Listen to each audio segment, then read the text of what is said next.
ক্যারিয়ারে পিএসজি অধ্যায়টা খুব একটা সুখকর হয়নি লিওনেল মেসির। এবারে ক্লাব বিশ্বকাপের কোয়ার্টার ফাইনাল ওঠার লড়াইয়ে সে ক্লাবটির বিপক্ষে খেলতে নামছেন LM10। তবে এখনকার পিএসজি আগের চেয়ে শক্তিশালী, সে তুলনায় পিছিয়ে ইন্টার মায়ামি।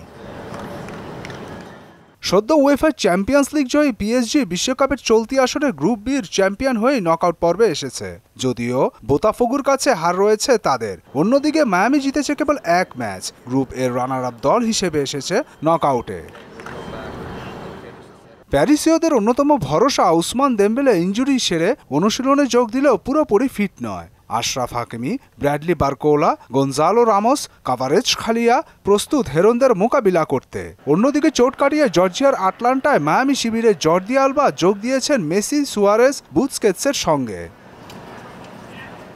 এদিকে কোয়ার্টার ফাইনালে উঠতে হার্ড রক স্টেডিয়ামে ফ্লামেঙ্গোকে হারাতে হবে বায়ার্ন মিউনিখকে। ফ্লামেঙ্গোতে খেলছেন আলেক্সান্দ্রো ও দানিলোর মতো ফুটবলাররা। এছাড়াও আসরের গ্রুপ পর্বে দলটি ছিল অপরাজিত। বিষয়টি মাথায় রেখেই অনুশীলন সেরেছে Harry Kane, Michael Olise, Jamal Musiala, Joshua কিমিখরা। মুদাসসির আলী, স্পোর্টস ডেস্ক, মোহনা সংবাদ।